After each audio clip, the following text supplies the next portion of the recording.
Hi everyone, welcome to BB Twin Talks to the Tamil Big Boss season 9 day 69. Episode actually பயங்கர disappointed தான். அவர் கொஞ்சம் அங்கேயும் இங்கேயுமா கொஞ்சம் ரோஸ்டிங்லாம் பண்ணார். பட் நம்ம நான் எந்த விஷயத்த ரொம்ப எதிர்பார்த்துட்டு இருந்தேனோ அது லைக் ஹியூஜ் டிசப்பாயின்மெண்ட். என்னடா அவ்வளோதானா அப்படின்ற மாதிரி இருந்தது. ஏன்னா நமக்கு தெரியும் பாருக் அம்ருதன் இந்த வாரம் என்னென்ன அட்டகாசம் பண்ணாங்க. அவங்க பண்ண வேலையால் ஃபுல் ஹவுஸ்மேட்ஸ்க்கும் லைக் டீ காஃபி பால் லைக் மொட்டைன்ட்டு எல்லா எசென்ஷியல்ஸும் லைக் அவங்களுக்கு கட்டாயிருந்தது. அதை வந்துட்டு எனக்கு அது ஆரம்பத்துலேருந்தே சுத்தமாக அக்செப்ட் பண்ணிக்க முடியாத ஒரு விஷயமா தான் இருந்தது. இவங்க 2 பேர் பண்ண ஒரு விஷயத்துக்கு ஹோல் ஹவுஸே வந்துட்டு, ஏன்னா நான் சொல்லியிருக்கேன் நான் ரொம்ப டீ அடிக்ட். ஸோ எனக்கு அது கிடைக்காம இருக்கிறதோட கஷ்டம் எனக்கு ஐ கேன் லைக் அண்டர்ஸ்டாண்ட். அதுக்கு அது பனிஷ்மெண்ட் கொடுக்குறப்ப அதுக்கு அவங்க எப்படி ரியாக்ட் பண்ணாங்க அண்ட் அவங்க அதுக்கப்புறம் பிஹேவ் பண்ணதாகட்டும், ஒரு கில்ட்டியாக எதுவுமே ஃபீல் பண்ணாமல் எவ்வளோ அதுக்கப்புறம் நார்மலாக பிஹேவ் பண்ணிகிட்டு இருந்தாங்க அப்படிங்கிறது எல்லாமே நம்ம பார்த்தோம். அப்போ இதுக்கு எல்லாத்துக்குமே நான் எதிர்பார்த்தது வந்து சரி ஓகே, இந்த வாரம் விஜேஎஸ் கண்டிப்பாக வந்து இவங்க 2 பேர்த்துக்கு நான் என்ன ரொம்ப எதிர்பார்த்தேன்னா, அவர் வந்து சரி பிக் பாஸ் சொன்னதை இவங்க கேட்கல, நீங்கள் கொடுத்த பனிஷ்மெண்ட்டையும் இவங்க பெருசாக பண்ணலை, ஸோ என்ன பனிஷ்மெண்ட் கொடுக்கலாம் சொல்லுங்கள், இல்லைனா நான் இவங்களுக்கு ஒரு பனிஷ்மெண்ட் தரேன் அப்படின்லாம் சொல்லி ஏதாவது ஒரு அப்கமிங் வீக்குக்கு ஒரு மிகப்பெரிய ஆப்பை இவங்க 2 பேர்த்துக்கும் வைப்பாருன்னு நான் ரொம்ப எக்ஸ்பெக்ட் பண்ணிட்டு இருந்தேன் நிஜமாலுமே. ஆனால் பொசுக்குன்னு வந்து அவர் பண்ண ஒரு கைண்ட் ஆஃப் அவங்கள கொஞ்சம் ரோஸ்ட் பண்ணார் அண்டு கொஞ்சம் கலாய்ச்சி தள்ளி விட்டாரு. அது வந்து பார்க்க ஒரு மாதிரி கொஞ்சம் இன்சல்ட் பண்ண மாதிரி தான் இருந்தது. But that was like not enough. அது இதிலோண்டு ஒரு கலாய் பண்ணி விட்டுட்டு அவ்வளோதான் சரியாக போச்சு அப்படின்ற மாதிரி போன மாதிரி இருந்தது. அது சுத்தமாக அக்செப்ட் பண்ணிக்க முடியல. Paaru was like at the end of the episode she is like again she was like ரொம்ப ஹாப்பி ஆகிட்டாங்க, அவ்வளோதான் படம் ஒரு சின்ன பனிஷ்மெண்ட் கிடச்சிருச்சு அப்படின்னு. நான் என்ன நடந்துச்சுன்னு கிளியராக சொல்கிறேன். ஆனால் like such huge disappointment.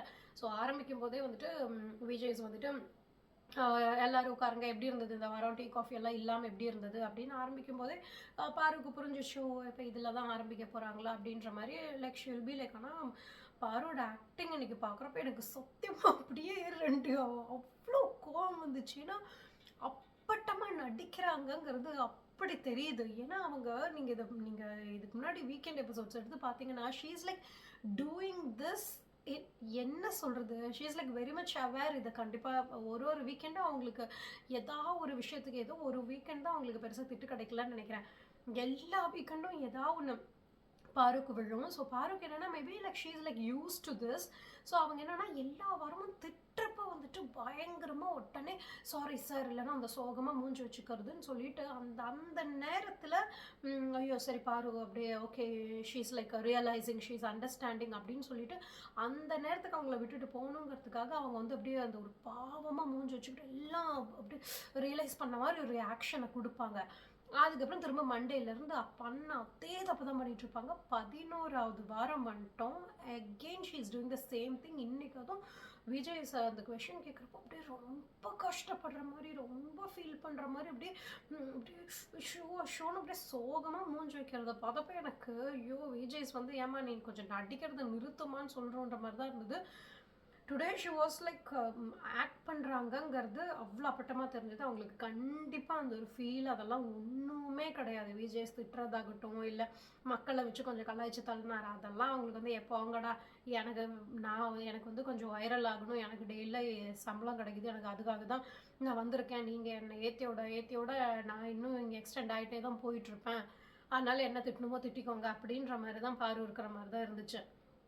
So அவர் வந்துட்டு பாருக் அம்ருதன் தவிர மற்ற எல்லோரும் உட்காருங்க அப்படின்னு சொல்லிட்டு தான் ஆரம்பிப்பார். ஸோ ஆரம்பித்ததுக்கப்புறம் அவர் வந்துட்டு என்ன கலாய்ப்பார்னு எடுத்ததும் அவரோட பனிஷ்மெண்ட் என்னன்னா இதுதாங்க அவரோட பனிஷ்மெண்ட். நீங்கள் 2 பேரும் வந்துட்டு உங்களுக்கு என்ன மைக்கு மாட்டுறது தானே ரொம்ப கஷ்டமாக இருக்குது, பிக் பாஸ் உங்களை புரிஞ்சுக்கலன்னா என்ன, மக்கள் உங்களை புரிஞ்சுக்கலன்னா என்ன, ஒரு 2 பேர்த்துக்கு ப்ரைவசி வேணும் அதை கூட புரிஞ்சுக்காமல் இப்படி பண்ணுறாங்க, நீங்கள் 2 பேரும் மைக்கை கழட்டி வச்சுருங்க, நான் உங்களுக்கு ப்ரைவசி தரேன் கழட்டி வச்சுருங்க அப்படின்னு சொல்லுவார். அவங்க ரொம்ப நேரமாக ஐயோ இல்லை சார் சாரி சார் அப்படின்ட்டே இருப்பாங்க. அவர் ஒன்று என்னால் எல்லா வாரமும் வந்துட்டு சொன்னதையே வந்து ரிப்பீட் பண்ணிக்கிட்டே இருக்க முடியாது, அதனால் நீங்கள் வந்து கழட்டி வைக்கிறதுனா வெயின்னா வச்சுருங்க, சும்மா என்ன அதையே பேச வச்சுட்டு இருக்காதீங்க, ஏன்னா எனக்கு ஷோ கண்டினியூ பண்ணும் அப்படின்ற மாதிரி சொல்லுவாங்க. எனக்கு என்னன்னா, சரி ஓகே ஆரம்பிச்சது நல்லா இருந்தது. ஓகே கொஞ்சம் கலாய்க்கிறது நல்லா இருந்துச்சு. ஆனா போக போக ஏதாவது ஒண்ணு பெருசா கிடைக்கும். இல்லன்னா இந்த வாரம் முழுக்க மைக் இல்லாமலே இருங்கன்னா, இல்ல ஏதாவது ஒண்ணு கொஞ்சம் இந்த நெக்ஸ்ட் வீக்குக்கு அவங்களுக்கு ஃபுல் வீக்குக்கு இந்த ஒரு வாரம் மத்த ஹவுஸ்மேட்ஸ் ஃபுல்லா அனுபவிச்சாங்கல்ல.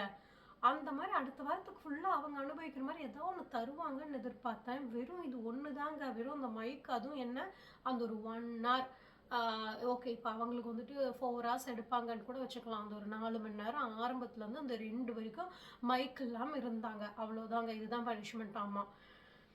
எனக்கு சீரியஸ்லி ரியலி அப்படின்ற மாரி இருந்தது. அது எனக்கு ரொம்ப ஒரு மாரி ஏத்துக்கவே முடியல. என்னடா இவ்ளோ இதா முடிஞ்சிருச்சே அப்படின்னு. ஏன்னா, பாரு வந்துட்டு இப்ப இவங்களுக்கு இப்ப இந்த பனிஷ்மென்ட் குடுத்ததுக்கு அப்புறமா வந்துட்டு, அவர் வந்துட்டு ஒவ்வொரு ஹவுஸ்மேட்ஸும் கேட்பாரு. அ இவங்க வந்துட்டு கில்ட்டியா இருந்தாங்களா? உள்ள வந்துட்டு இவங்க செஞ்ச தப்ப உணர்ந்தாங்களா? அப்படின்னு சொல்லிட்டு ஹவுஸ்மேட்ஸ் கிட்ட ஒப்பீனியன் கேட்கிறப்போ, விக்கி எந்திரிச்சப்போ பயங்கர அப்ளாஸ் இன்னைக்கு. ஒரு செகண்ட் எல்லாரும் ஹவுஸ்மேட்ஸ் அப்படியே ஒரு செகண்ட் பாஸ் ஆயிடுவாங்க. அந்த அளவுக்கு பயங்கர அப்ளாஸ் விக்கி எந்திரிச்சதும். அது ரொம்ப ஆப்வியஸாவே தெரிஞ்சது. அப்ப விக்கி சொல்லுவாங்க, அவங்களுக்கு வந்துட்டு நாங்க வந்து அவங்களுக்கு இது ஒரு ஆப்பர்ச்சுனிட்டியா தான் குடுத்தோம். சரி இந்த ஒரு பனிஷ்மென்ட்ட குடுத்தா, அத அவங்க ரொம்ப அம் அ லைக் என்ன சொல்றது? ரியலைஸ் பண்ணி, ஃபீல் பண்ணி எல்லா வேலையும் அவங்க பண்ணியிருந்தாங்கன்னா, கொஞ்சமாச்சும் பிக் பாஸ் கிட்ட, பிக் பாஸ் நாங்க பண்ண தப்ப ரியலைஸ் பண்றோம். நிஜமாலுமே ரொம்ப ஃபீல் பண்றோங்கிறத அவங்களுக்கு காட்டுறதுக்கு ஒரு சான்ஸா இருக்குங்கிறதுக்காக தான் நாங்க அந்த ஒரு பனிஷ்மென்ட்டயே அவங்களுக்கு குடுத்தோம். ஆனா அவங்க அத கூட அவங்க வந்து புரிஞ்சுக்காம, ஏதோ நாங்க வந்து எங்களுக்கு இங்க வேலை செய்ய ஆள் இல்லாம இல்ல. ஆனா, அத கூட அவங்க வந்து புரிஞ்சுக்காம வந்துட்டு லைக் எங்ககிட்ட அதுக்கும் சண்டைக்கு தான் வந்தாங்க அப்படின்ற மாரி விக்கி சொல்லுவாரு. அண்ட் சாண்ட்ரா வந்துட்டு இப்ப மட்டும் பயங்கரமா விஜேஸ் முன்னாடி மட்டும் எந்திரிச்சு வந்து பயங்கரமா பாரு அப்படியே போட்டு குடுக்குற மாரி பேச வேண்டியது. ஆனா, வீக் டேஸ்ல ஃபுல்லா பாரு கிட்ட தான் உட்காந்து கேட்க பக்கேன்ட்டு கனிய கலாய்க்கிறதாகட்டும், திவ்யாவ கலாய்க்கிறதாகட்டும் பேசிட்டு இருந்தாங்க. ஸோ இங்க வந்துக்கிட்டு சார் இந்த மாரி பாரு அவங்கலாம் வந்துட்டு சுத்தமா எனக்கு வந்துட்டு எந்த அதில வர சான்றும் தெரியாம ஒரு வார்த்தை விட்டுருவாங்க.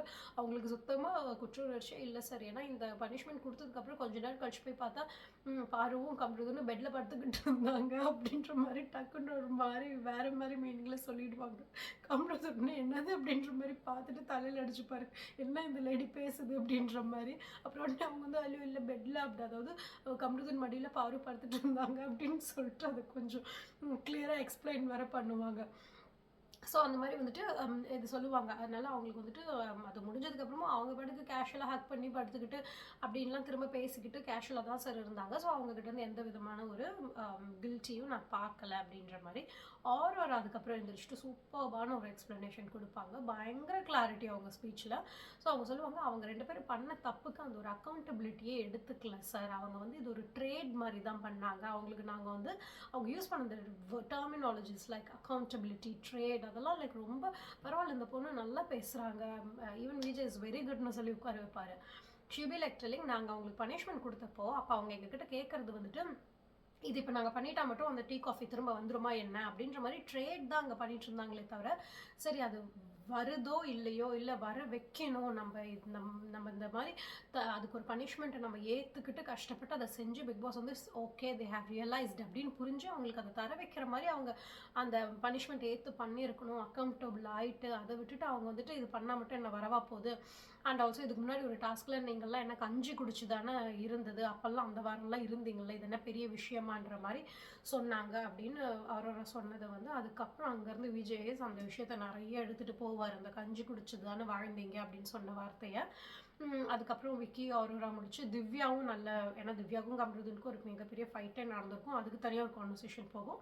ஆனா இந்த விஷயத்துல இப்ப திவ்யாவும் வந்துட்டு சொல்லுவாங்க. அவங்க 2 பேரும் வந்துட்டு சுத்தமா ஏன்னா இதுக்கு முன்னாடி நெறைய நேரம் பாருவே வந்துட்டு என்கிட்ட பேசும்போதே நெறைய டைம் மைக்லாம் மாத்தி பேசுறப்ப நான் சொல்லியிருக்கேன். பாரு நீங்க வந்து விஜே. ஸோ உங்களுக்கு வந்து ஒரு மைக்கோட இம்பார்ட்டன்ஸ் என்னன்னு உங்களுக்கு நல்லா தெரியும். உங்களுக்கு ஒரு வேள வந்துட்டு அந்த மைக்குல கேட்டா பிரச்சனை ஆயிடும் அப்படின்னு இருக்கிற மாரி விஷயம் தான் நீங்க பேசுறீங்கன்னா, அது சொல்ல தைரியம் இல்லன்னா, அத வெளிய போய் பேசிக்கோங்க. இதத்தான் நானும் முன்னாடிலருந்து சொல்லிட்டு இருந்தேன். பேச தைரியம் இல்லன்னா அத வெளிய போய் பேசிக்கோங்க. அத ஏன் இவ்ளோ கஷ்டப்பட்டு அந்த ரூல்ஸ மீறி மயக்க மறைச்சு பேசுறீங்க? ஏன்னா திவ்யா வந்து அந்த வெளிய அவங்க அந்த ஜாகிங் பண்ணப்ப அந்த விஷயத்த நல்ல வேளை யாரோ கொண்டு வரணும்னு இருந்தது. ஆனா அத பத்தி கொஸ்டின் எதுவும் ரைஸ் ஆகல. திவ்யா சொன்னாங்க அட்லீஸ்ட். அவங்க இந்த மாரி அந்த ஜாகிங் பண்ணுவாங்க இல்லையா? நெக்ஸ்ட் டே மார்னிங் அப்போ வந்துட்டு அவங்க வந்துட்டு 2 பேரும் பாரு கம்ருதீன் மைக்க கழட்டி வச்சுட்டு தான் பண்ணுவாங்க. அப்ப அமித் வந்துட்டு இந்த மாரி மயக்க மாட்டுங்க அப்படின்னப்போ கொஞ்ச நேரத்துக்கு மாட்டாமலே சுத்திட்டு இருந்துட்டு, அதுக்கப்புறம் ஃபைனலா மாட்டிப்பாங்க. அதுக்கப்புறம் அங்கே விக்ரமும் வியானாவும் உட்காந்துக்கிட்டு இருக்கப்ப வேணும்னே பார்வதி வந்துட்டு அவன் முன்னாடி தான் பண்ணணும் நம்ம. ஏன்னா முதல்ல வந்து கம்ருதன் அமைதியாக போவாங்க பேசாமல், அங்கே விக்ரம் இருக்கான் அப்படின்னு சொல்லிட்ட உடனே ஏன் அவன் முன்னாடி தான்டா நம்ம பண்ணணும் அப்படின்னு சொல்லிட்டு வேணும்னே பேசுறது, ஃபைனலி கட்டிப்பிடிச்சி லைக் ரொம்ப டைட் ஹக் கொடுக்கறதுன்னெலாம் சொல்லிட்டு. அப்போ எங்கே அவங்களுக்கு கில்ட்டியாக இருக்குது? அவங்க பேசினனால தான் இந்த பனிஷ்மெண்ட் வீடு அனுபவிச்சுட்டு இருக்குது. காலங்காத்திலே டீ இல்லாமல் உட்காந்துட்ருக்காங்க. அவங்க முன்னாடி கட்டி பிடிச்சிட்டு இருந்தா அப்போ என்ன அவங்க கில்ட்டியாக இருக்காங்க? ஸோ அதை வந்து திவ்யா கொண்டு வருவாங்க. ஏன்னா நாங்கள்லாம் வந்துட்டு ஜாகிங் பண்ணுறப்பெல்லாம் மைக்கை கழட்ட மாட்டோம் சார். லைக் சாரி, ஈவன் கழட்டினா கூட நாங்கள் எதாவது கழட்டணும், ஆனால் நாங்கள் ஜாகிங் பண்ணுறப்ப பேசிக்க மாட்டோம். இன்கேஸ் பேசுகிற மாதிரி இருந்தால் மைக் மாட்டிட்டு இல்லைன்னா இப்படி பிடிச்சிட்டு தான் சார் நாங்கள் பேசுவோம். ஆனால் இவங்க வந்து கழட்டி வச்சு ஜாகிங் பண்ணாங்கன்னப்போ அவர் சொல்லுவார், கெமிக்கும் பாருக்கும் ஒரு டாஸ்கில் ஒரு மிகப்பெரிய ஒரு லைக் பயங்கர அக்ரெசிவான ஒரு டாஸ்க் நடக்கும். அப்போ கூட அந்த மைக்கை போட்டு தான் அந்த டாஸ்க்கை விளையாண்டாங்க. அப்போ டிஸ்டர்ப் பண்ணாத மைக்கு தான் இவங்களுக்கு ஜாகிங்க்கு டிஸ்டர்ப் பண்ணுதா அப்படின்ற மாதிரி கேட்பாரு. ஆனால் விஜேஸ் வந்து அதுக்கப்புறம் அந்த பாருவும் கம்ருதுன்னு அந்த விக்கி கிட்ட முன்னாடி நின்று ஹக் பண்ணுது, அந்த விஷயத்தெல்லாம் அட்ரஸே பண்ணலை. அதெல்லாம் அப்படியே அவர் அப்படியே தட்டி கழிச்சிட்டு போயிட்டாரு. கானா வினோத்துக்கு மட்டும் கொஞ்சம் நேரம் ரோஸ்டிங் விழுந்துச்சு. அவருக்கு தேவை தான், நல்லா வேணும் அப்படின்ற மாதிரி தான் இருந்துச்சு. ஆனால் எனக்கு புரியல, கானா வினோத்தை வந்து ஏதோ அப்படியே பெருசாக அப்படியே ஏதோ ஒரு டைட்டில் வின்னர் ரேஞ்சுக்கு வெளியவும் பேசுகிறாங்க, உள்ளேயும் அவருக்கு கொஞ்சம் இப்போ விஜேஸ்னாலும் கொஞ்சம் சில டைம்ஸ் ஹிண்ட் கொடுக்குறப்பெல்லாம் வந்து கொஞ்சம் ஏதோ ஒரு மிகப்பெரிய ஏதோ ஒரு பொசிஷனில் இருக்கிற மாதிரி பேசுகிறாங்க. அப்படி என்ன அவர் பண்ணிட்டாருன்னு எனக்கு தெரியல. எனக்கு அவரை சுத்தமாக அந்தளவுக்கு ஒர்த்தெல்லாம் ஒன்றும் தெரியல. பாதி நேரம் கத்துறாரு, ஏதோ கொஞ்சம் காமெடி நல்லா பண்ணுறாரு, மற்றபடி அவர் ஒன்றும் ஹானஸ்ட்டாக நல்ல நியாயத்துக்கு பேசுகிற மாதிரிலாம் எனக்கு தோணுனதே இல்லை. அவர் ஏதோ சொல்லிட்டு உடனே சண்டை போட்டுட்டு வந்துடுவார். இவர் எதுக்கு இந்த அளவுக்கு ஏதோ டைட்டில் வின்னர் ரேஞ்சுக்கு பேசிட்டு இருக்காங்கன்னு எனக்கு புரியல. ஸோ கானாவினத்துக்கு வந்து நல்லா டோஸ் விழுவும். அந்த பாருக்கும் கம்ருதனுக்கும் இந்த விஷயத்தில் வந்துட்டு அவர் பயங்கர சப்போர்ட்டிவாக இருந்தார். ஸோ அப்போ வந்துட்டு அதுக்கு நல்லா டோஸ் விழுவும் அவருக்கு.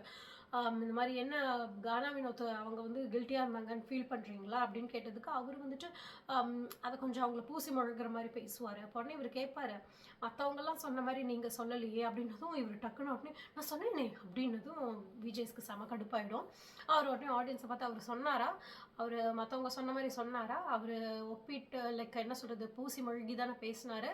ஸோ இப்போ வந்து அடம் பிடிக்கிறாருன்னு அவர் தெரியுதா, சரி நம்ம அவரை உட்கார சொல்லிடலாமா, சரி உட்கார சொல்லிடுங்க அப்படின்னு சொல்லிட்டு ஏதோ ஆடியன்ஸ் கிட்ட வர ஸ்கூல் டீச்சர் மாதிரி தான் பண்ணிக்கிட்டு இருக்காரு. உடனே ஆடியன்ஸ்லாம் உட்காருங்கன்னு சொல்லிட்டு இன்றைக்கி அதாவது லிட்ரலி ஷோ வந்துட்டு கண்டஸ்டன்ஸை வந்து ஆடியன்ஸ் வச்சு கலாய்ச்சிருவார். ஸோ கானா வினோத்தையும் வந்துட்டு ஆடியன்ஸ் எல்லாரும் சேர்ந்து உட்காருங்க அப்படின்ட்டுருவாங்க. அவர் அப்படியே உட்காந்துருவார், அவருக்கு சரி டென்ஷன் ஆகிடும். ஸோ கானா வினோத்துக்கு வந்து இன்றைக்கி ஃபுல் டோஸ் எதில் விழும்னா, எங்கள் உங்களுக்கு வந்து ஃப்ரெண்ட்ஸுன்னு ஒன்று சொல்லிட்டா போதும், உடனே அவங்க என்ன தப்பு பண்ணாலும் உங்கள் கண்ணிலே படுறது இல்லை, நீங்கள் பயங்கரமாக அவங்களுக்கு கண்மூடித்தனமாக சப்போர்ட் பண்ணுறீங்க. இந்த வாரம் கூட அவங்க இவ்வளோ பண்ணி ஃபுல் வீடே தண்டனை அனுபவிச்சுது. ஆனால் நீங்கள் வாரம் முழுக்க அவங்க கூட தான் சுற்றிட்டு இருந்தீங்க. ஒன்று அந்த நட்பை துண்டிக்கணும், இல்லை தள்ளி இருக்கணும், இல்லை அட்லீஸ்ட் அந்த தப்பையாச்சும் எடுத்து சொல்லணும். அதை விட்டுட்டு நீங்கள் பாட்டுக்கு அவங்க கூட எப்பயும் போல் இருக்கீங்க, அது உங்களை தான் பாதிக்கும் அப்படின்ற மாதிரிலாம் எனக்கு புரியல. ஏதோ என்ன சொல்கிறது, பார்த்துக்கோங்க இதெல்லாம் தான் இப்படியெல்லாம் தான் நீங்கள் வந்துட்டு எங்களுக்கு எப்படியாச்சும் ஃபைனல்ஸ் வரைக்கும் வந்தாகணும் அப்படின்ற மாதிரி ரொம்ப ஏதோ பாப்பாவுக்கு சொல்கிற மாதிரி சொல்லி கொடுத்துக்கிட்டு இருந்தார். இவர் உடனே ஓகே சார் அப்படின்னு மண்டி ஆட்டிப்பாங்க. அதுக்கப்புறம் ரம்யாவுக்கு வந்துட்டு என்ன ரம்யா மற்ற விஷயத்துக்கெல்லாம் பயங்கரமாக ஏதோ கற்றுவீங்க, ஏன் ஆன் த ஹோல் ஹவுஸுக்கு அது ஒரு நல்ல ஒரு கண்டிப்பாக ஒரு கேள்வி தான். ஒரு 2 பேர் இவ்வளோ பெரிய தப்பு பண்ணி உங்களோட இவ்வளோ விஷயத்தையே அவங்க ஸ்டாப் பண்ணிட்டாங்க. அந்த டீ காஃபி அது ஒரு டெய்லி அது ஒரு பழக்கம் மாதிரி அது உங்களால் கெட்டு போயிடுச்சு. அந்த ஒரு 2 பேர்த்த வீட்டில் இருக்க 13 பேரால் அப்படின்னு முதல்ல சொல்லிவிட்டு, சாரி 13 இல்லை 12 பேர், ஏன்னா கானா வினோத் வந்து அவங்க சைடு. ஸோ உங்கள் 12 பேர்த்தால் ஒரு 2 பேரை கூட ஹேண்டில் பண்ண முடியலன்னா நீங்கள்லாம் வேஸ்ட்டு. நான் வேணா இனிமேல் பிக் பாஸ் விட்டு உங்களுக்கு டீ காஃபியை தர வேணான்னு சொல்லிடுறேன் அப்படின்ற மாதிரி ஹவுஸ்மேட்ஸ்க்கு சொல்லுவாங்க. அது கண்டிப்பாக எனக்கே ஒரு செகண்ட் ஆமாம் இல்லை, ஒரு 12 பேரால் சேர்ந்து ஒரு 2 பேர்த்த கூட ஹேண்டில் பண்ண முடியல அப்படின்ற மாதிரி தான் இருந்தது. ஒரு 2 பேரை போட்டு உங்களை வந்துட்டு விளையாட்டு காட்டுறாங்க, உங்களால் ஒன்றுமே பண்ண முடியல அப்படின்ற மாதிரி சொன்னாங்க. ஆனால் இது யாருக்குமே பெருசாக ரியலைஸ் ஆன மாதிரி எனக்கு தெரியலங்க. ஏன்னா ஷோ முடிஞ்சதுமே அகெயின் ஆதிரை எல்லாரும் போயிட்டு ஹக் பண்ணி சிரிச்சுக்கிட்டு விளையாண்டுக்கிட்டு தான் இருந்தாங்க பாரு கூடலாம். ஸோ எனக்கு வந்துட்டு சரி ஓகே, அனுபவிக்கிறது அவங்க தான், அவங்களுக்கே அவ்வளோதான் இருக்குன்னா நம்ம ஏன் இது பண்ணணும் அப்படின்ற மாதிரி தான் இருந்துச்சு. ஸோ இந்த மாதிரி வந்துட்டு ஹவுஸ்மேட்ஸோட ஒப்பீனியன்லாம் கேட்டுட்டு கானா வினோத்துக்கு நல்லா டோஸ் விழுந்துட்டு பாரு கம்ருதனை வந்து ஃபைனலாக வரைக்கும் மைக்கே போட விட மாட்டாங்க. இதை ஃபுல்லாக எல்லாரோட ஒப்பீனியனும் கேட்டு முடிச்சதுக்கப்புறம் பாரு கம்ருதனுக்கு எதாவது சொல்ல இருக்கா அப்படின்னு கேட்டதும் பாரு உடனே எழுந்திரிச்சு நின்று பேசுவதும் அவர் வந்துட்டு நீங்கள் வந்துட்டு எனக்கு பேசுறது கேட்கல, மைக்கு போடல, அதனால நிஜமாலுமே முதல்ல கேட்காது, ஸோ சத்தமாக பேசுங்கன்பாங்க. பாரு உடனே கத்தி கத்தி பேசுவாங்க. உடனே மக்கள் எல்லாரும் சேர்ந்து கேட்கலன்னு சொல்லி நல்லா ஓட்டி தள்ளிடுவாங்க. ஒரு 4, 5 வாட்டி அவங்க கத்துவாங்க, கேட்கலன்ட்டே இருப்பாங்க. அப்புறம் ஃபைனலி விஜேஸ் வந்து ஒரு நான் பிரேக்குக்கு போகிறேன், எனக்கு சுத்தமாக கேட்கல பாரு பேசுறது அப்படின்னு சொல்லிட்டு போய் விடுவாங்க. பாரு ஏதோ ரொம்ப அசிங்கப்பட்ட மாதிரி எல்லாம் தான் அப்படியே அப்படியே கோணி குறுகிற மாதிரி எல்லாம் ஆக்ஷன் பண்ணுறாங்க. ஆனால் அதெல்லாம் ரொம்ப ஃபேக்காக இருக்குது. ஏன்னா the end of the day she is like again repeating all those mistakes. So அவங்க வந்து ரியலைஸ் பண்ணி ஒன்றும் இது பண்ணுற மாதிரிலாம் தெரியல, பக்கா ஆக்டிங் மாதிரி தான் இருந்துச்சு. ஆனால் அந்த இன்சல்ட் பண்ணது வந்து எனக்கு நிஜமாலுமே ரொம்ப பிடிச்சிருந்தது. கொஞ்சம் நல்லா கலாய்ச்சி தள்ளி விட்ட மாதிரி தான் இருந்தது. பட் தட் டசன்ட் மீன் இந்த பனிஷ்மெண்ட் அவங்களுக்கு போதுன்ற மாதிரிலாம் கண்டிப்பாக கிடையாது. ஸோ அது வந்து ஒரு huge disappointment of this episode. So இது முடிஞ்சதுக்கப்புறம் அமித்தோட லீடர்ஷிப் பற்றி ஃபுல்லாக கொஷின் வரும். அங்கே ஒரு மிகப்பெரிய ஒரு கலாய் இருக்கும். ஸோ அமித்தோட லீடர்ஷிப் பற்றி கொஷின் கேட்டதும் ஆப்வியஸ்லி எல்லாருமே இவருக்கே சுத்தமாக விஜேஸ் வந்து பயங்கரமாக வந்துட்டு வெரி டிசப்பாயின்டட் வித் அமித்ஸ் கேப்டன்சி. ஏன்னா அமித்தோட கேப்டன்சியில் தான் இந்த ஒரு விஷயமே நடக்கும். நான் சொல்லியிருந்தேன் அமித் ஆரம்பித்தப்போ எவ்வளோ நல்லா சூப்பராக ஒரு ப்ராமிசிங்காக இருக்குது அவர் பேசினது. ஆனால் பாரு மாதிரி ஆளுங்கள்லாம் வந்து இதை நடக்க விடுவாங்களான்னு பார்க்கலான்னு நான் சொல்லியிருந்தேன். அதே மாதிரி பாருவாலேயே இந்த அமித்தோட கேப்டன்சி ஃபுல்லாக சொதப்பிடுச்சு. அவருக்கு ஃபைனலி பாவம் கெட்ட பேர் தான் வந்துச்சு. பாவம்னு சொல்லவும் முடியாது, அவர் அநியாயத்துக்கு நல்லவராக இருக்கலாம். பட் அந்த ஒரு லீடர்ஷிப்புன்னு வரும்போது அந்த ஒரு லீடராக இருக்கணும்ல. வீட்டில் ஃபுல் ஆளுங்களுக்கும் ஒரு மிகப்பெரிய அநியாயம் நடந்திருக்கு இவங்க 2 பேர் பண்ண மிஸ்டேக்குக்கு. அதுக்கு கொடுக்குற பனிஷ்மெண்ட்டுக்கு அவங்கக்கிட்ட இது பண்ணிக்கிறீங்களா, இந்த ஆப்ஷன் ஏ பண்ணுறீங்களா பனிஷ்மெண்ட், ஆப்ஷன் பி பண்ணுறீங்களா, ஆப்ஷன் சி பண்ணுறீங்களான்னு ஆப்ஷன் கொடுத்துக்கிட்டு, இல்லை அவங்க கொடுத்த வேலையை செய்யலைன்னு மற்றவங்க யாராவது சொல்கிறப்போ உடனே நான் எப்படி சொல்லுவேன், இப்போ தான் பாரு போய் உட்கார்ந்தாங்க, இப்போ தான் கம்ருதன் போய் உட்கார்ந்தாங்க அப்படின்னு அவங்களுக்கு பாவப்பட்டுக்கிட்டு இருக்காரே தவிர மற்ற ஹவுஸ்மேட்ஸை வந்துட்டு அவர் கண்டுக்கல. இல்லை யாரோ ஒருத்தவங்க அந்த பாயிண்ட் எடுத்து சொல்லுவாங்க, யாரும் ஞாபகம் இல்லையே, அவரோட என்னன்னு தெரியல. அதாவது அவர் வந்துட்டு அந்த ஒரு பாஸியாக லைக் அந்த ஒரு லீடர்ஷிப்பாக இல்லாமல் அங்கே வந்து சரி இவங்கெல்லாம் பண்ணலைன்னா நான் வந்து திவ்யா சொல்லுவாங்கன்னு நினைக்கிறேன், நான் வந்து சாப்பிடாம உண்ணாவிரதம் இருக்கேன்னு சொல்லிட்டு அவரு தான் வந்துட்டு அவர் மேலே பனிஷ்மெண்ட்டை போட்டுக்க பார்த்தாரே தவிர என்ன நீங்கள் சொன்னால் கேட்கணும், நீங்கள் இந்த பனிஷ்மெண்ட் பண்ணி தான் ஆகணும்னு அவர் ஸ்ட்ராங்காக நிற்கலை.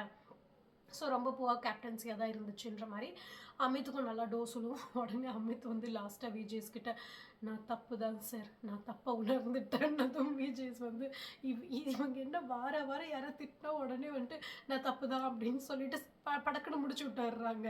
அதனால இவருக்கு அதுக்கு மேலே பேச முடியாது இல்லை. அதான் இவர் வந்து இன்றைக்கி அப்படி சொன்னது உடனே இவர் விஜேஸ் இப்படி பார்த்துட்டு இது இப்போ படத்தில் கிளைமேக்ஸ்லாம் வில்லன் வந்துட்டு நான் தப்பாக உணர்ந்துட்டேன் அப்படின்னு வந்து நிற்பாங்கல்ல, அந்த மாதிரி தான் வந்து பண்ணிக்கிட்டு இருக்கீங்க அப்படின்றதும் எல்லா ஆடியன்ஸ் செம்ம சிரிப்பு. ஸோ அமித்தையும் அப்படி கலாய்ச்சி விட்ருவார். ஸோ அமித் கேப்டன்சியை பயங்கரமாக லைக் வெரி புவர் அப்படின்ற மாதிரி சொல்லி முடிச்சிருவாங்க. அதுக்கப்புறம் பார்த்திங்கன்னா இன்றைக்கி எவிக்ஷன் வந்துட்டு நம்ம ரம்யா ஃபைனலி பல வாரங்களுக்கு முன்னாடி எவிக்ட் ஆக வேண்டிய ரம்யா இன்றைக்கி எவிக்ட் ஆகிடுவாங்க. டக்குன்னு வேறு யாரையும் ரொம்பலாம் பேசி இழுக்காமல் டக்குன்னு ரம்யாவை சொல்லிவிடுவாங்க. ஆனால் எனக்கு தெரிஞ்ச ரம்யாவுக்கு வந்து ரொம்ப அவங்க என்ன அப்படி பெருசாக பண்ணிட்டாங்க உள்ள அப்படின்ற மாதிரி இருந்தது. ஆனால் ரொம்ப ஒரு மாதிரி டீசெண்டான சென்ட் ஆஃபாக தான் இருந்தது. அதாவது டீசெண்டான அப்படின்றத விட ஐ திங்க் பிரவீன் போனப்போ கூட வெல் பிளேடுன்னு பிரவீன் காட்சி சொல்லியிருக்கலாம்.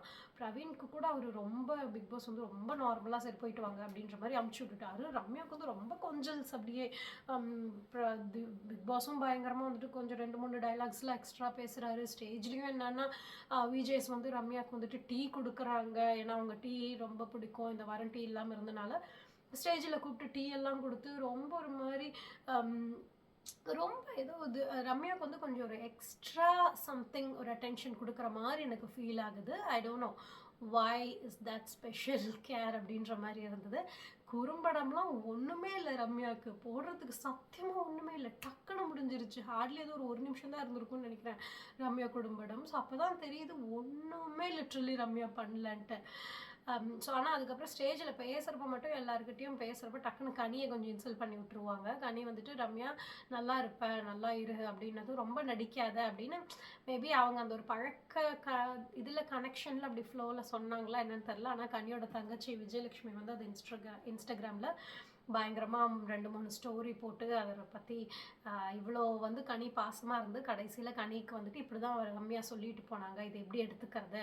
ரம்யா வந்து பாசமே இல்லாமல் வளர்ந்தவங்க, கனி வந்து பயங்கர அவங்க வீட்டில் ஃபுல் பாசத்தோடு வளர்ந்தவங்க. ஸோ 2 எக்ஸ்ட்ரீம் லைஃப்பை பார்த்துட்டு வந்த 2 பீப்புள் மீட் பண்ணுறப்போ இப்படி தான் ஆயிக்கும் போல இருக்குது. ஸோ ரம்யா இப்போ இப்படி சொல்கிறத வந்து எப்படி எடுத்துக்கிறது ரம்யாவுக்கு அந்த பாசமே கிடைக்காம வளர்ந்து வந்த சூழ்நிலைனால அவங்க இப்படி பேசுகிறாங்கன்னு எடுத்துக்கிறதா இல்லை என்ன அப்படின்னு சொல்லிட்டு, ஓகே ரம்யா எனிவேஸ் நல்லா இருங்க, கனி நீ உன்னை மாற்றிக்கவே மாற்றிக்காத, உன்ன மாதிரி ஆளுங்க தான் உலகத்துக்கு நிறைய தேவை அப்படி இப்படின்ற மாதிரி சொல்லி விஜயலட்சுமி வேறு ஒரு ஸ்டோரி போட்டிருப்பாங்க.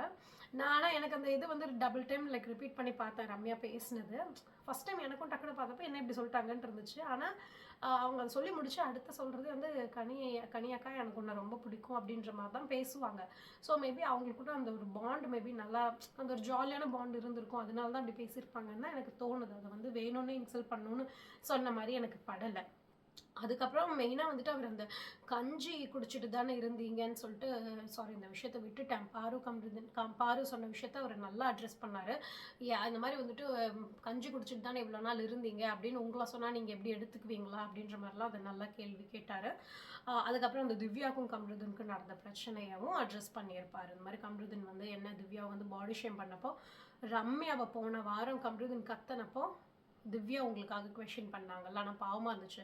இந்த வாட்டி திவ்யாவை வந்துட்டு கம்ருதன் கத்தனப்போ ஒரு ஆள் திவ்யாக்காக நிற்கலை. அதுக்கு வந்து சாண்ட்ராவை நல்லா கேள்வி கேட்பாங்க. உங்களுக்கு பிடிக்காத ஆளுக்கே ஒரு விஷயம் நடக்குதுனாலும் நியாயத்து பக்கம் நில்லுங்க சாண்ட்ரா. நீங்கள் அப்படியே திவ்யா இடத்துலையும் திவ்யா உங்கள் இடத்துலையும் இருந்து உங்களை இந்த மாதிரி ஒருத்தவங்க சொல்கிறப்போ திவ்யா அதை பார்த்துட்டு இருந்தால் உங்களுக்கு எப்படி இருந்திருக்கும் பாரு. நம்ம கூட முதல்ல ஃப்ரெண்டாக இருந்தால் இப்போ கொஞ்சம் மிஸ் அண்டர்ஸ்டாண்டிங்னால நமக்கு ஒரு இது நடக்கிறப்போ கேட்க கூட மாட்டேங்கிறான்னு நீங்கள் நினைப்பீங்கல்ல, அதே தான். ஸோ அதனால் நியாயத்தோட பக்கம் நில்லுங்க சாண்ட்ரா அப்படின்னு ஒரு அட்வைஸ் கொடுப்பாரு. ஸோ அதுக்கப்புறம் பார்த்தீங்கன்னா சுபிக்ஷாவுக்கு தான் பாவம் ஸ்டேஜில் ஒரு இன்சல்ட் நடந்துடும். ஏன்னா இன்சல்ட் இந்த சென்ஸ் சாரி ஒரு நோஸ் கட் மாதிரி ரம்யாவுக்கு வந்து டீ கொண்டு வரப்போ ரம்யா வந்து ஒவ்வொருத்தவங்ககிட்டயே பேசிகிட்டு இருப்பாங்க. அப்போ ரம்யா வந்து கரெக்டாக வந்துட்டு சரி அப்புறம் சுபிக்ஷா அப்படின்னு பேச வரப்போ தான் கரெக்டாக ரம்யாவுக்கு அங்கே டீ வரும். ஸோ அது வந்து இவங்களுக்கு இங்கே உள்ள கண்டஸ்டன்ஸ்க்கு டிவியில் தெரியல. ஸோ சுபிக்ஷான்னு சொல்கிறதுக்கும் அந்த டீ வர்றதுக்கும் டைமிங் கரெக்டாக இருந்ததும் டீயை பார்த்ததும் ஆடியன்ஸ் பயங்கரமாக கத்திடுவாங்க. சுபிக்ஷா என்ன நினச்சிருவாங்க, சுபிக்ஷாவுக்கு தான் அவ்வளோ பெரிய சப்போர்ட்டு அப்படின்னு நினச்சிட்டு தேங்க்யூ மக்களே அப்படின்ருவாங்க. அதுக்கப்புறம் தான் ஸ்க்ரீன் மூவ் ஆகிட்டு அந்த டீ வந்ததை காட்டுவாங்க. உடனே ரம்யா சுபிக்ஷாக்கு அப்போ தான் புரியும். பாருலாம் உடனே அங்கேருந்து கலாய்ச்சி வர சிரிப்பாங்க. ஆனால் அது பாவம் ரொம்ப கொஞ்சம் இன்சல்ட்டிங்காக தான் இருந்துச்சு. ஸோ அந்த மாதிரி நடக்கும். வேறு எதுவும் பெருசாக இல்லை. அதுக்கப்புறம் இந்த திவ்யா கம்ருதனோட ஃபைட்டை பற்றி தான் பேசுவாங்க. ஸோ இதெல்லாம் முடிஞ்சு ஃபைனலி ரம்யா எவிக்ட் ஆகி போனதுக்கப்புறம் கம்ருதன் தான் ரொம்ப அப்படி யோசிச்சுக்கிட்டே இருந்துக்கிட்டு கடைசியில் he will be like coming to பாரு சேயிங் பாரு நம்ம இனிமேல் பேசிக்க வேண்டாம் அப்படின்னா. ஆனால் கம்ருதன் என்னென்னா ஸ்டேபிளாக இருக்க மாட்டேங்கிறாரு, பேசிக்க வேணான்றாரு. ஆனால் பாரு வந்து அப்போ கூட வந்துட்டு நம்ம பேசுறதுனால பிரச்சனை இல்லையே, நம்ம இந்த மைக்கு போடுறது தானே, அது நம்ம பேசினனால தானே அந்த இஷ்யூ ஆச்சுன்னு கம்ருதன் ரியலைஸ் பண்ணுறாரு. பட் பாரு அவங்கள விடுற மாதிரி தெரியல. என்னடா இவன் எவிக்டாகி போகிற வரைக்கும் இவனை வச்சு செய்யலான்னு பார்த்தா இவன் எஸ்கேப் ஆகிறானே அப்படின்ற மாதிரி தான் இருந்துச்சு பாரு பண்ணுறது. பாரு வந்துட்டு விட மாட்டேங்கிறாங்க. அவர் உடனே சரி நீ பேசலைன்னா என்னை ஃபினாலே வரைக்கும் பேசாமல் இரு, சும்மா சும்மா நடுவில் பேசுறது பேசாமல் போகிறது நீ பண்ணிகிட்ருக்க அப்படின்ற மாதிரிலாம் சொல்லுவாங்க. அதுக்கப்புறம் கம்ருதன் வந்துட்டு கொஞ்சம் ஒரு மாதிரி okay give me some time அப்படின்ற மாதிரி போயிருக்காரு. இங்கேருந்து அட்லீஸ்ட் அவர் தள்ளி இருந்தாருன்னா again Kamrudin back to form வரதுக்கு இன்னொரு ஆப்பர்ச்சுனிட்டி நம்ம கொடுக்கலாம். ஏன்னா அவருக்கு அந்த ஒரு ஸ்டேபிளான மைண்ட் இல்லை. அதை இன்னைக்கு விஜய் ஒன்ஸ் அகெயின் இன்சிஸ்ட் பண்ணி சொல்லுவார், போன வாரம் தான் உங்களை அவ்வளோ அப்ரிஷியேட் பண்ண நல்லா கேம் போகுதுன்னு, அகெயின் இப்படி பண்ணுறீங்களே அப்படின்ட்டு. அதை அவரை கொஞ்சம் ஆர்டர் அவங்க நல்லதுக்கு தான் சொல்கிறாங்க அப்படின்னும் சொல்லுவார்.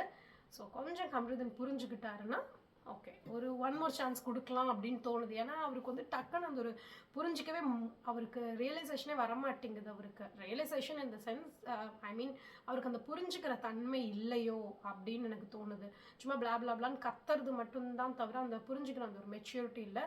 So we can give him one more chance அப்படின்ற மாதிரி தோணுது. ஏன்னா அவர் பாருக்கிட்ட இருந்து தள்ளி இருக்கிற வாரங்கள் எல்லாமே நல்லா தான் விளையாண்டுருக்காரு.